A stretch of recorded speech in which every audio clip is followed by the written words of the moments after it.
को presenting Upstox और nourish, साधारण छोड़ो न्यूट्रिशन चुनो, समझे बच्चों। लंबे समय बाद हम एक ऐसी दिवाली मनाने जा रहे हैं जिनमें लगभग सब लोगों के चेहरे पर थोड़ी चमक है, थोड़ी रौनक है, थोड़ी खुशी है। जी हाँ, और इसकी वजह यह कि पिछले एक साल में जिस तरह की बेहतरीन रिकवरी इकोनॉमी में आई है, जिस तरह के बेहतरीन प्रदर्शन बाजार करते हुए दिखे हैं और जिस तरह से कारोबार में सेंटिमेंट सुधरता हुआ नज़र आ रहा है, उससे थोड़ी खुशियाँ लौटती हुई दिख रही है। ये खुशियाँ कितनी टिकाऊ है और इस दिवाली से अगली दिवाली और आने वाली कई दिवालियों तक कैसा रहेगा मूड माहौल, जानने की कोशिश करते हैं बाजार के जाने माने दिग्गज और हिंदुस्तान में वेल्थ क्रिएशन के जनक रामदेव अग्रवाल सर हमारे साथ कार्यक्रम में शामिल हो रहे हैं। रामदेव सर, बहुत बहुत स्वागत है। लंबे समय बाद आपसे मुलाकात हो रही है। आपको, पूरे मोतीलाल ओसवाल फाइनेंशियल सर्विसेज के परिवार को, आपके सारे क्लाइंट्स को दिवाली की बहुत बहुत शुभकामनाएं सर। अनिल, दीपावली की बहुत बहुत शुभकामनाएं और all the viewers of Zee Business, उनको भी दिवाली की बहुत बहुत शुभकामनाएं।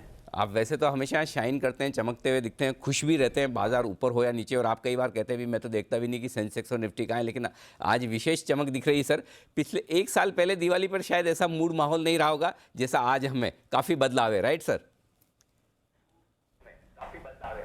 बहुत बदलाव है और ये बदलाव मेरे ख्याल से काफ़ी लॉन्ग टर्मिश है। मतलब कुछ भी हो सकता है, बाजार में प्रेडिक्ट करना मुश्किल होता है, लेकिन एक दो तीन चीज़ें हो रही हैं जो बाजार के बदलाव का थोड़ा लॉन्ग टर्म बदलाव हो रहा है, एटलीस्ट 2-3 साल का। एक तो क्या है, रिटेलाइजेशन, मतलब जो number of bulls in the market, जो समझ लीजिए आप मार्च 3 साल पहले करीब समझ लीजिए आप 25-30 मिलियन रहे होंगे, वो अभी 70 मिलियन हो गए।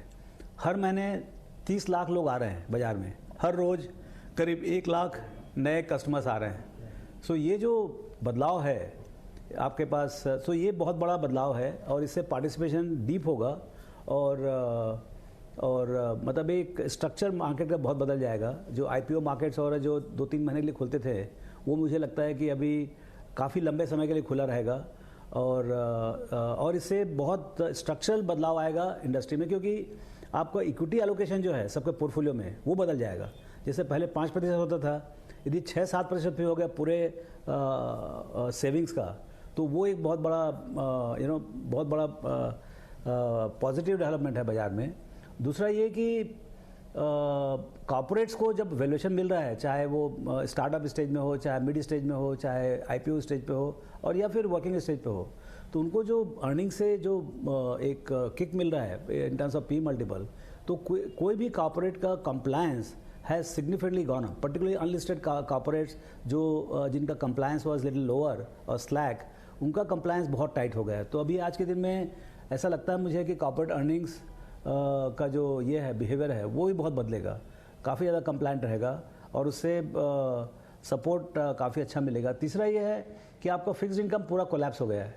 अब मतलब 4-5% आपको फिक्स्ड डिपॉजिट मिल रहा है, उससे भी कम, तो आपको अल्टरनेटिव भी बहुत कम है। तो ऐसे 3-4 बड़े long to medium term kind of forces हैं जो बाज़ार को काफ़ी वार्म रख सकते हैं। और of course ultimately corporate earnings is most important, है ना। सो कॉर्पोरेट अर्निंग्स ही रिवाइवल साइकिल में है। सो ये चारों फैक्टर मिला के मुझे लगता है कि हम अच्छे दिवाली में, हमारा पीछे दिवाली से ये दिवाली बहुत अच्छा हुआ है, यहाँ से अगला दिवाली इतना बड़ा तो नहीं हो सकता जितना बड़ा अभी हुआ है, लेकिन यू नेवर नो। बिल्कुल। और आप तो सर हमेशा से कहते हैं कि हम तो कंपनियों की कमाई के गुलाम हैं और बैलेंस शीट देखकर ही डिसाइड करते हैं कि कंपनी अच्छी है खराब, और कमाई की बात आपने कही है। लेकिन एक और इंटरेस्टिंग चीज़ जो आपने कही, हर रोज़ 1 लाख नए इन्वेस्टर्स, 30 लाख नए निवेशक हर महीने बाजार में उतर रहे हैं। ये नए निवेशक पिछले साल 1.5 साल में कुछ तो फ्री रहने की वजह से कि लॉकडाउन में कुछ काम नहीं था तो चलो बैठे बैठे स्टॉक मार्केट ही ट्राई किया जाए, कुछ ये कि भाई पैसा यहीं बन रहा है सिर्फ, तो वो भी एक रीज़न था। इन लोगों ने अभी तक मंदी देखी नहीं है। पहला थोड़ा सा क्या कहना चाहिए, सैंपल पिछले हफ्ते नज़र आया है, तो क्या सलाह देंगे इन नए निवेशकों को जिन्होंने अब तक एक तरफा तेजी देखी है? अभी देखिए, ये तो सीखेंगे खुद ही, अपने जो भी उनके पोर्टफोलियो में होगा उससे ही ज़्यादा सीखेंगे वो, हमारे बोलने से कुछ अंतर नहीं पड़ता है। लेकिन फिर भी यदि स्पेकुलेशन से दूर रहें, जितना ज़्यादा इन्वेस्टिंग सीखें वो अभी अर्ली स्टेज में, तो इनकी लाइफ बहुत लंबी है। यदि मान लो आप स्पेकुलेशन करें 6 महीना, 8 महीना, 12 में बर्न आउट हो जाएंगे आप। So basically it becomes then almost some kind of a gambling type thing. लेकिन आप इन्वेस्ट करेंगे, आप इन्वेस्ट करना सीखेंगे धीरे धीरे धीरे धीरे। अभी लाख रुपए चालू किए, 50,000 रुपये चालू किए, आप यंग हैं, 25-30 साल के हैं, पावर ऑफ कंपाउंडिंग और आपका लंबा जो सेविंग्स होगा उससे आप बहुत बहुत ज़्यादा पैसा कमा सकते हैं इस मार्केट में। लेकिन उसके लिए बहुत पेशेंस चाहिए। तो यू हैव टू ब्रिंग, नए इन्वेस्टर को चाहिए कि भाई वो पेशेंस लेके आएँ और स्पेकुलेशन के बदले में इन्वेस्टिंग करें। स्पेकुलेशन भी करें तो बहुत बहुत सोच समझ के करें, बहुत लिमिटेड ढंग से करें, ये बहुत ज़रूरी है। तो जितना लंबा व्यू, जितना इन्वेस्टमेंट का नजरिया, उतना मुनाफा बड़ा और श्योर कमाने के चांसेस बढ़ेंगे आपके लिए। आपने कंपनियों की कमाई की बात की, क्या आप ये कहेंगे सर, आपका तो इतना लंबा अनुभव है कई दशकों का, क्या जो 2003 से 2008 के बीच में हमने कंपनियों की कमाई दमदार देखी थी, कई कई गुना होती दिखी, वैसे ही 4-5 साल का कंपनियों की कमाई का बूम, वैसा ही पीरियड फिर से आता हुआ दिख रहा है? और क्या पिछले बार के मुकाबले में इस बार कंपनियों की बैलेंस शीट ज़्यादा बेहतर, ज़्यादा मजबूत होती हुई दिख रही है सर आपको?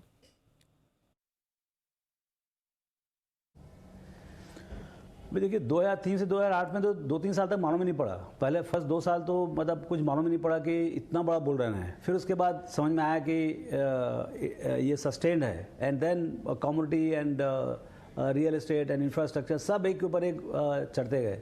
तो इस बार भी क्या होता है कि जहाँ से कॉर्पोरेट अर्निंग्स आता है तो गवर्नमेंट का टैक्स कलेक्शन बहुत बढ़ जाता है। और इस बार तो क्या है, टैक्स कलेक्शन आपका जीएसटी और डायरेक्ट दोनों बहुत ज़ोर से बढ़ने वाले हैं।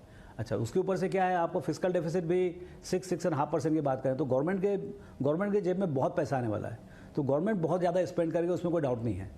तो इसी कारण से मुझे लगता है कॉर्पोरेट अर्निंग्स रिवाइवल जो है बहुत बहुत स्ट्रांग होने वाला है। अब कॉर्पोरेट अर्निंग्स रिवाइवल और रिटेल पार्टिसिपेशन, ये दोनों मिलके मतलब कैसे कहानी बनी देखना पड़ेगा, बट बहुत बुलिश लगता है माहौल। ठीक बात है। टू लॉन्ग टर्म मतलब 2-3 साल का कहानी अच्छा लगता है। हाँ, ठीक बात है। तो 2-3 साल की बड़ी कहानी बनती दिख रही है, लेकिन क्या ऐसी ही बड़ी कहानी रियल एस्टेट में भी बनती हुई दिख रही है और रियल एस्टेट शेयरों में भी? क्योंकि जो संकेत आ रहे हैं, जो डेटा आ रहे हैं पिछले 4-6 महीनों के, बड़ी जबरदस्त घरों की बिक्रियां हो रही हैं सर। इस सेक्टर पर जरा अपनी राय दें। हाँ, तो ये क्या 10-12 साल के बाद रिवाइव हो रहा है। और जो हाउसिंग डिमांड है वो तो क्यूमुलेटिव ढंग से बिल्डअप होते ही आ रहा था। जिन्होंने घर नहीं खरीदे उनको घर खरीदना ही था। अच्छा, रेट जो है कम हो गए हैं और सबकी इनकम बढ़ गई है, सेविंग्स भी है। इंटरेस्ट रेट, सबसे बड़ी बात तो ये है कि आपका मॉर्गेज रेट्स 6.5-7% की बात कर रहे हैं आप। तो उसके कारण से क्या affordability index is highest. I mean Parikh sahab बोलते हैं कि भाई affordability index is at a 50 years high. So उसका इफेक्ट तो आना ही है मतलब आपके इसमें रियल एस्टेट डिमांड में। अच्छा, रियल एस्टेट में खासियत क्या है, उसके पीछे बहुत कुछ चलता है। बिकॉज ये सबसे बड़ा बजट होता है घर के हाउस होल्ड एक्सपेंडिचर में। रोटी कपड़ा मकान में, मकान का सबसे बड़ा टिकट साइज होता है, करोड़ों रुपए का होता है एक एक मकान। तो उसके साथ में बिकता है सीमेंट, स्टील, कारीगर, टाइल्स, पेंट्स, फैब्रिक, सब कुछ बिकता है उसमें। तो ड्यूरेबल मिक्सी और किचन इक्विपमेंट सब आते हैं। तो उसी कारण से क्या है, यदि रियल एस्टेट रिवाइव किया तो वो फिर 2003 से 2007 जैसा माहौल हो सकता है। और ये बहुत साल के बाद आ रहा है, तो ये भी एक बड़ा फोर्स हो सकता है कि आपको इकोनॉमी में उसका इफेक्ट दिखे। एक और जो बड़े बूम वाली स्पेस रही है सर, वो है कमोडिटीज़। ग्लोबली भी और हमारे यहाँ भी कमोडिटीज़ के दाम बड़े तेज़ी से बढ़े हैं। अब थोड़े थोड़े फिर से ठंडे भी होने लगे। आपका क्या व्यू है कमोडिटीज़ को लेकर, स्पेशली मेटल्स, केमिकल्स, ये सारे जिनसे इतनी बड़ी तेज़ी हुई है? क्या अब रुकने थमने का वक्त है? कच्चे तेल पर भी आपका व्यू, एक व्यू में जानना चाहता हूँ सर। ये एक चीज़ है चाइना सी 2003 से 2007 में चाइना का राइज था। I mean China was slipping and suddenly China became $2 trillion, $3 trillion, $4 trillion. तो ऐसा जो राइज ऑफ चाइना था, that happen between 2003 to 2008 big way. उसके बाद चलते रहा और उसी के चलते चाइना का जो कंजम्पशन जो है वो भी बहुत बढ़ गया। अब जो ऐसा लग रहा है कि चाइना स्लो डाउन हो रहा है। चाइना ग्रोथ जो है लास्ट ईयर 6% था, इस बार अभी 4-5% की बात कर रहे हैं। फिर हो सकता है कि 2-3% हो जाए, फ्लैट हो जाए। तो उससे कमोडिटी कंजम्पशन पैटर्न के ऊपर काफ़ी अंतर आ सकता है, ऐसा मेरा समझ है। लेकिन कुछ लोग बोलते हैं कि सप्लाई साइड में बहुत ज़्यादा कंस्ट्रेंट है, क्योंकि इन्वेस्टमेंट्स हुए नहीं है और लास्ट 2 साल में तो बिल्कुल ही इन्वेस्टमेंट नहीं हुए। और पीछे 8-10 साल में भी थोड़ा कमोडिटी की हालत ख़राब थी, उसी कारण से इंक्रीमेंटल इन्वेस्टमेंट बहुत कम हुआ है। उसी कारण real challenge is not the demand, real challenge is the supply.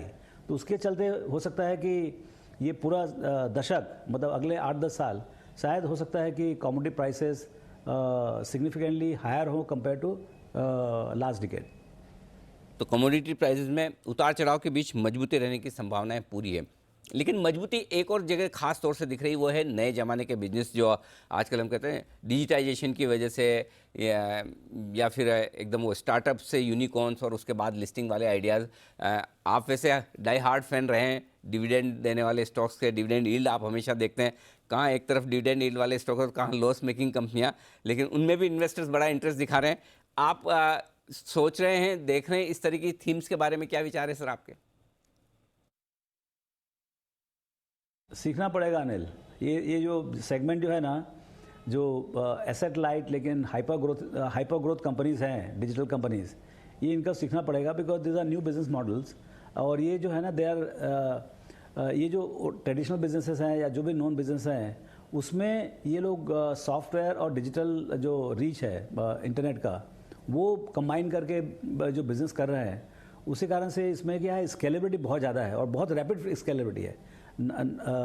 एक तो ये कंपनी वेल फंडेड है, दूसरा ये है कि 5 साल बहुत लंबा समय होता है इनके लिए, तो 4-5 साल में ये बहुत ज़्यादा स्केल अप कर सकते हैं यदि सक्सेसफुल हैं तो। और सक्सेसफुल कंपनी ही आ रही हैं बाज़ार में, अभी जो आ रही हैं, जो IPO कर रही हैं, वो काफ़ी सक्सेसफुल कंपनीज हैं, उनके रेवेन्यूज़ हैं, ग्रॉस मार्जिन है, ठीक है लॉस होगा क्योंकि उनका मार्केटिंग स्पेंड बहुत ज़्यादा होगा। तो ये कंपनी को समझना पड़ेगा। मैं ये नहीं बोल रहा हूँ कि ये कंपनी सस्ती हैं या बहुत ज़्यादा रिजनेबल प्राइस में मिल रही हैं, लेकिन ये कंपनी सीखेंगे, थोड़ा थोड़ा इन्वेस्ट करेंगे तो माहौल बदलेगा, थोड़ा नज़रिया बदलेगा, उनसे बातचीत होगी, क्वार्टरली रिजल्ट देखेंगे, फिर कहीं न कहीं समझ में आएगा, थोड़ा करेक्शन भी होगा बाद में लिस्टिंग के बाद। तो लेकिन ये स्पेस है, काफ़ी इंटरेस्टिंग रहेगा। एक तो ये चीज़ सीखनी है मुझे एक चीज़ और भी सीखनी है, वो है इलेक्ट्रिक व्हीकल्स को लेकर जो इतना माहौल बना हुआ है, उसमें आगे क्या होगा। तो हमारे लिए तो बड़ा आसान काम है, आप जहाँ सीखें, जैसे पढ़ाई करें। हमारे लिए तो एक सिंपल सी बात है सर, एक वेल्थ क्रिएशन स्टडी बना दें उसके ऊपर आपकी रिपोर्ट आ गई, हम पढ़ लेंगे, हमारा काम आसान हो जाएगा। तो इसके साथ ये नए बिजनेसेस के साथ साथ इलेक्ट्रिक व्हीकल वाली स्पेस जो इतनी बजिंग है आजकल, हर स्टोरी में कहीं कहीं इलेक्ट्रिक व्हीकल्स का नाम आ जाता है, उसे कैसे देख रहे हैं सर आप? खैर, अब तो ये तो इलेक्ट्रिक व्हीकल तो रियलिटी है अब, मतलब अगले 5 साल 10 साल 15 साल किस स्पीड से आएगा वो देखना पड़ेगा, क्योंकि अभी भी एक्सपेंसिव है और इंडियन मार्केट जो अभी भी मतलब आपको कॉस्ट इफेक्टिव व्हीकल्स के लिए वेट कर रही है। तो क्लियरली थोड़ा सा टाइम लगेगा, स्लो होगा यहाँ पर ट्रांजिशन। इवन अमेरिका में भी ट्रांजिशन स्लो है, अमेरिका में ट्रांजिशन कोई ओवरनाइट नहीं हो रहा है। और दूसरा ये जो एग्जिस्टिंग प्लेयर्स हैं ऑटोमोटिव में, चाहे कार में हो, चाहे मोटरसाइकिल में हो, स्कूटर्स में हो, वो भी अपने इलेक्ट्रिक व्हीकल्स लेके आएंगे। तो ऐसा नहीं है कि people are taken by surprise, सबको मालूम है क्या हो रहा है। तो मुझे लगता है कि pure play electric vehicle company जिस दिन भी प्रॉफिटेबल होंगी, उनके प्रोडक्ट यदि कंज्यूमर ने एक्सेप्ट कर लिया तो obviously they will make lot more money. जैसे आप टेस्ला है, टेस्ला कंपेयर टू फोर्ड और आइशर और फोर्ड और क्राइसलर और मर्सिडीज, इनके सामने अभी पूरा दुनिया का ऑटोमोटिव कंपनी एक तरफ और टेस्ला का मार्केट कैप एक तरफ, एक $1 ट्रिलियन और बाकी सबका $1 ट्रिलियन भी नहीं होगा। तो ये जो वैल्यू माइग्रेशन हो रहा है from old IC engine to EV engines, EV companies, ये यहाँ भी होगा। लेकिन अनफॉर्चुनेटली हमारे पास ऐसा कोई कंपनी नहीं है जो जिसके पास लेगेसी ना हो और प्योर प्ले इलेक्ट्रिक कंपनी हो। तो ऐसा लिस्टिंग में तो कुछ है नहीं अभी, लेकिन जैसे आएगा उसके हिसाब से फिर देखेंगे। ये इसमें अपॉर्चुनिटी तो बहुत बड़ा है, बहुत ही बड़ा अपॉर्चुनिटी है। जो IC इंजन टू इलेक्ट्रिक, ये पूरा लैंडस्केप चेंज करके जाएगा। ठीक बात है। अच्छा सर, एक आपकी फेवरेट स्पेस हमेशा से रही, जिस पे आपका भरोसा भी रहा है, वो है बैंक्स और NBFCs। क्या इकोनॉमिक रिकवरी के साथ साथ ये स्पेस अब भी एक बढ़िया निवेश का मौका दे रही है?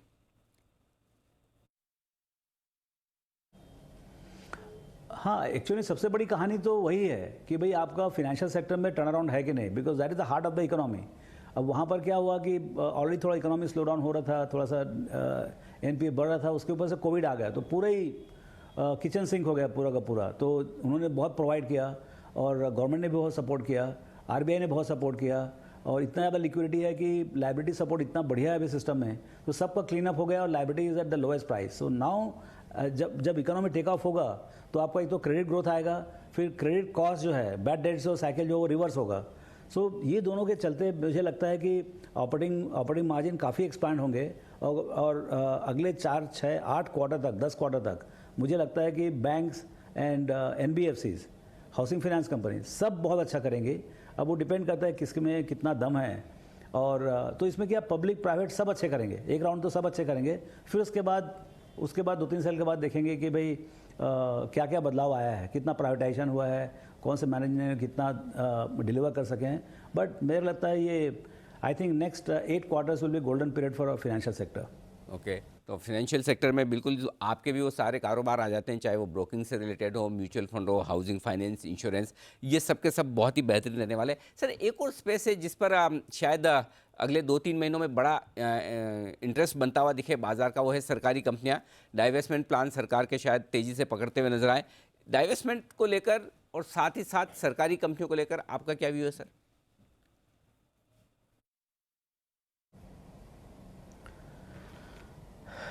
इसमें क्या है, जो इंटरप्रेन्योरशिप है, सरकारी इंटरप्रेन्योरशिप है, वो आपको मालूम है जो प्राइवेट इंटरप्रेन्योरशिप होता है उसके बराबर में नहीं आ सकती। अदरवाइज ये कंपनीज तो सब गोल्ड माइंस हैं, मतलब सबका मोनोपोलिस्टिक सिचुएशन है, ये पैसे भी कमाते हैं, प्रॉफिट भी है, डिविडेंड भी देते हैं।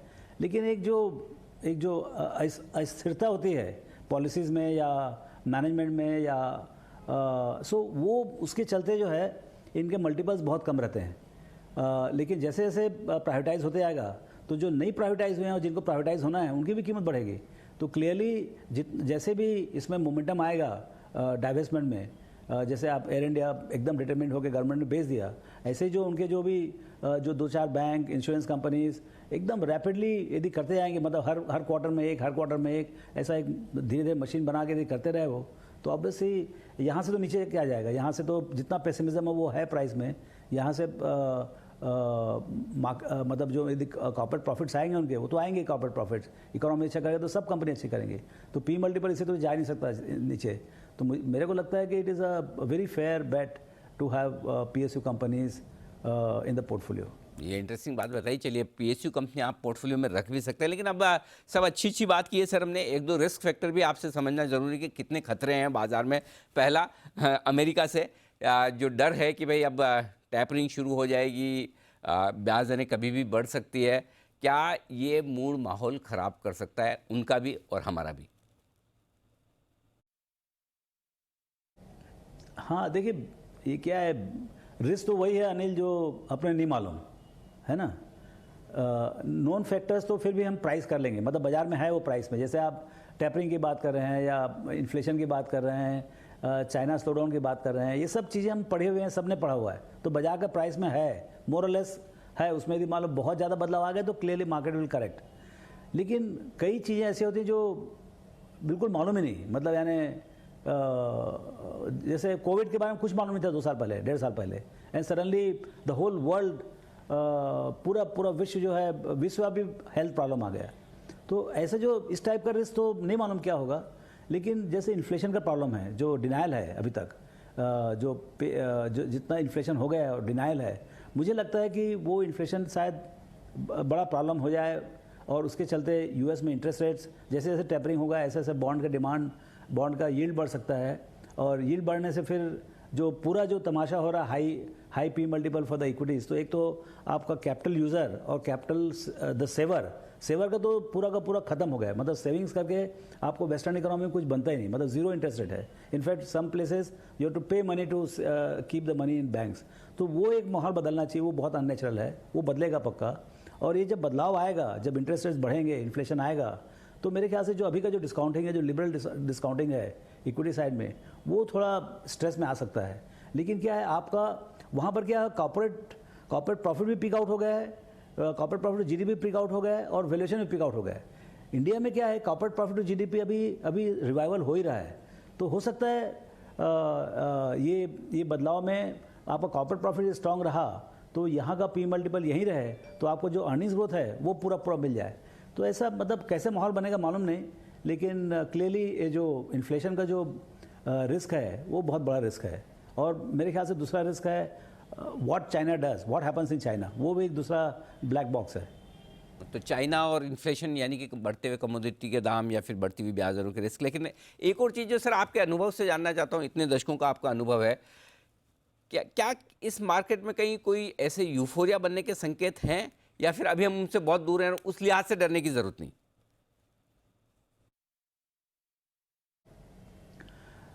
देखिए सेलर, देखिए अभी बाजार में क्या है, डिमांड तो आ रहा है। जब तक यदि 1 लाख कस्टमर रोज आ रहे हैं तो डिमांड की कमी नहीं है, एक जान रखिए आप। दूसरा ये कि अभी सेलर कौन कौन है यहाँ पर। एक सेलर है IPO, जो कॉर्पोरेट्स है, वो बहुत अच्छा हेल्दी चीज़ है। कंटिन्यूस कॉर्पोरेट्स को अपने पैसे उठाने चाहिए बाजार में, तो उससे क्या थोड़ा सा पानी पड़ता रहता है बाजार में, थोड़ा ठंडकता पड़ती रहती है। दूसरा है FI के लिए Indian market is not the only market, उनके लिए दुनिया खुली हुई है, तो वो हायर प्राइस में बेचेंगे। तो अच्छा, वो 22-23% ऑफ द मार्केट है, तो उनके पास 50-60 लाख करोड़ का माल है, तो वो 2-4 लाख करोड़ का बेच दें अगले साल में, तो वो एक पार्टी स्पॉलर हो सकता है। तो ऐसा मतलब कैसे होगा माहौल, वो समय देखने से ये आता है। बट यदि स्ट्रॉन्ग कॉर्पोरेट रिकवरी रही, कॉर्पोरेट अर्निंग्स रहा, बैंक्स और बहुत जोर से चले, इकोनॉमी में 8-9% की ग्रोथ रही, I am not talking about 21-22, मैं बोल रहा हूँ 22-23 में यदि 8-9% यदि ग्रोथ रहा, ये कंटिन्यूस ग्रोथ चला, तो obviously I think will have wonderful time. बिल्कुल ठीक बात है, अभी भी यूफोरिया बनने से काफ़ी समय है। तो सर अगली दिवाली तक और आने वाली 3-5 दिवाली तक पैसे बनेंगे ना सर बाजार में? पैसे तो हमेशा ही बनेंगे अनिल। मैं क्या बोल रहा हूँ, मैं 1980 से देख रहा हूँ, 100 से मेरे सामने 60,000 हो गए। तो ये 40 साल में तो 15-15.5% बना है। लेकिन क्या इसमें क्रैश भी हुए हैं, करेक्शंस भी हुए हैं, तो पक्का होगा वो, और वो नहीं होगा तो बाजार ही नहीं फिर तो क्या है कि अपना एक्सपेक्टेशन होना चाहिए 15 टका कमाने का, 5 साल में डबल करने का। लेकिन यदि मान लो 12 टका मिला, 10 टका मिला या 25% मिला, तो ये तो मतलब क्या मिलेगा किसको मालूम है। लेकिन आपका एलोकेशन बाजार में रहना ही चाहिए। यदि एलोकेशन नहीं रहेगा तो आप पार्टिसिपेट नहीं कर सकते आप। सर हाईएस्ट एलोकेशन इक्विटी में ही होना चाहिए इस तरह के माहौल में, अगर कंपेयर करें फिक्स इनकम से, रियल एस्टेट या फिर गोल्ड से? Anil, I think it depends on individuals. मतलब हर आदमी का एपेटाइट उम्र के हिसाब से या ज़रूरतों के हिसाब से अलग होता है। तो जितना यंगर रहेंगे आप, 25-30 साल के हैं, तो definitely you should play in the equities, you should allocate a lot more in equities. लेकिन आप रिटायर्ड हैं, आपके पास बहुत सारे पैसे हैं, आपकी ज़रूरतें बहुत कम हैं, आपको फ्लक्चुएशंस नहीं देखनी है, आपको 5% भी मिलता है, आपके पास 100 करोड़ रुपये है और 5 करोड़ रुपये आपको इंटरेस्ट आता है, बाकी आपको दुनिया से मतलब नहीं, रिटायरमेंट चल रहा है, तो आप इक्विटी में क्यों तकलीफ करोगे आप? लेकिन हाँ, अगर आप इक्विटी इन्वेस्टर हैं तो आने वाला समय आपके लिए अभी भी दमदार है। बहुत बहुत धन्यवाद सर हमारे लिए वक्त निकालने के लिए, और एक बार फिर से आपको दिवाली की बहुत बहुत शुभकामनाएं सर। सभी दर्शकों को very very happy Diwali. Thank you sir. और इस खास शो में आज के लिए इतना ही। होगी आपसे फिर मुलाकात, बने रहिए हमारे साथ जी बिजनेस पर। नमस्कार।